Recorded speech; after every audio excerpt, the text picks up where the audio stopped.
Hey, Adiachina say Auntie Naana Brown was some more. Oh my God, Auntie say, I summon any nama didn't she? And say, still I guswa a war, a humachima de yanchi, and so me then not till the madame no, many net to some cataba one major back because me say, Kiaki, Naana Brown jai to me, say, I'm soon and not till Miss Mafano, no my packaging test and my bed jai him say, Kuha, and dear mamma attention, see, we say, PSC, my Jimmy Kunya Cassie attention to you, and Naana Brown said, eh, some men and Naana Brown be come after a revenue OBOFOUR when they are no shit. Oh, there be Naana Brown ye with the revenue OBOFOUR some men by the same quiet was in my Ghana and no shit into a say for mummy and crochet na Yambra where they are no show. Hey, mo Japan, Debbie. Me come for a year university a day amount say Christmas here a year university number na edi him was screen assessor or janka bedi dear mobile a bedi dear janka asem a mobile university se picking number na friend watali a washa wompe umpobo bibi as a wuntini emfa emba wo de friend with phones baby I will be oba beje a year and more and wa intos bibia Christmasy wo twa kokosere no so na wo dwen ne e janka e bedi so university ye da wase se wo dwen moburu ho na wo aye adosoa atosoa de bia wo dwen ho na wo try say wo beboa wo mo abrenyina say wi abo say nsuo to university nyame enhira Naana Brown ho asem ode abeye Ghana ya semo moja Reverend OBOFOUR mumienko tie bia no hye aish me address me sa kola kwasia me yakola ma ho Naana Brown me yakola ma ho monchimi o eya na monchimi kwasia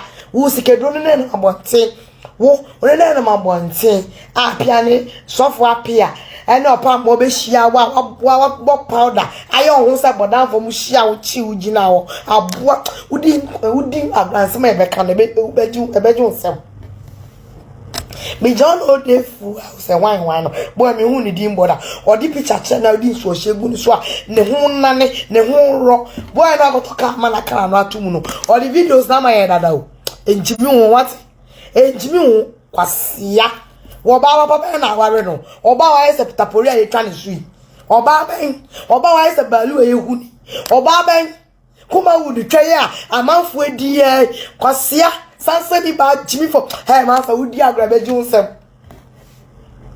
wudi agra in some person be junsem me di obo kakra ma wa say mon oyi kakwasia na wo mfa me bone nchima who are you hey, I'm telling you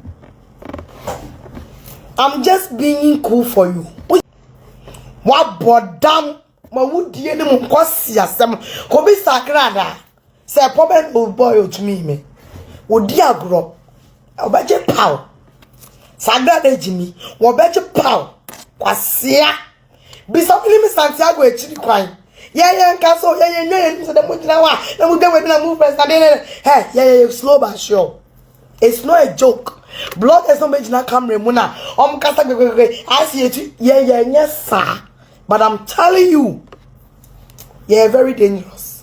I'm telling you today minimi constant you're very dangerous. Yeah, you're very, very dangerous. Kwasi na mun mufo se enim omo eni omudi esi won. Mufo se enim ye chi won. Obodam wate. Na krebi waka akra ba akome de chewo. Wo sa be ka akra mi enu. Wa bodam na wo yire na ne to se de ehu no. Wa kwase hye to de silicone. Akwa hye ne to ama na ese toy no. Afa ne me won. Hey, sa kwasi abana no nam kuma wudi na. Bro bills and one more did na I think any banner ya tonato baby na obuoni no na fene me won bisa kuma would someone on Naana Brown dada bisa say 1 year born totals because kuma would na me dem won do I started from Accra I'm a makeup artist bisa my diamond what do you call it Jackie Apia bisa Nadia bisa Salam Musemu so one Naana Brown, Mr. Joyce Mensah, the most makeup artist, I know what crap I did. Mr. So one Naana Brown, we are wrong. Nipan kaso. Me Benjamin Semo. Wo kwasia, e ba ka me na me kae. Kwa me kasa yi. Wo ba ta ka me musa na bai akola bi no. Intense me ni. Froko. I'm doing me for cry. Ba be friend me di what cry. Obi entu no for mo bi an friend me. Pen kwasi asem. Me bu ofu pa na mtia. I hate nonsense. Me bu ofu pa. Ndom phone. Oh. Meba. Mon kwasi asem na mudi no. Mon mu asem no. Me pen kwasi asem o. My friend Makola, na me age. And now me go show myself. Me we him. Me raho ye obese ye try adaju say ye di adaju a. Na na ye say. Ah. Wala. What must here? Say nipa ye cool be 1 week nipa nkasa you know. Anadru ya ma bedu akra me ya adum no de ye bediwa. Na bete. Chimi wona rade. Mema breakfast. Mema 5 a.m. Mema 7 a.m. Mema 9 a.m. Mema 10 a.m. Mema 11 a.m. Mema 12 p.m. Mama 2. Mama 3. Mama 6. Bra me soka mama bejo nsem. Ya bi sagrada. Me soka mama bejo nsem. Also we bibi. Wo betumi akon why ready bra? Why ready on? Shegia ban bintu bachil e kan say shegia dan tuluwa. Why ready on munafuki? Why ready on? Me say why ready on? One zongo level na me det camera mu.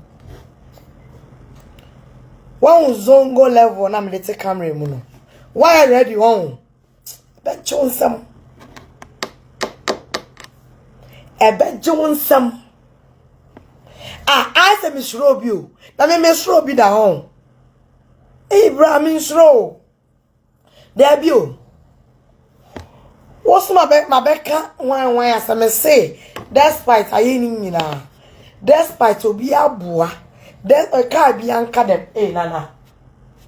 Ka bi anka dem. Beka cho say ka bi anka dem. Whatever. And I be audio ma.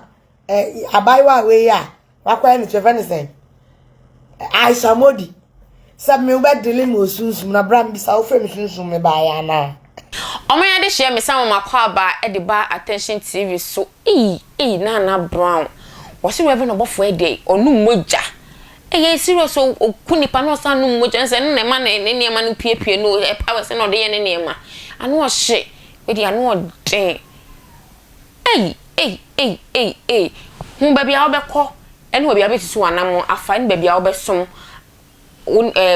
Kristo sum hu sofo a obekọ na ase enye obi na beka cho wa hwe ne ye na wa hwe na eni wugidie no enye na se wu have any instant se obi a ade enye we ya tina baby na pe baby eko intina me kanfo eye Prophet Eric Akwasi entry ede na ama a woda eye God's Revelation Ministry ano ewo Agape William Street ano ne number na edi ehimu sa peke eye papa e number na frɛ papa na benya encounter with him na no bo empunimpu na won kire wo hintasem na won kire abrabo no baabi abɛbɔ wabrabo afaye mu piesie na natili ene me beso mu attention TV so makra mo da se ne yesan be share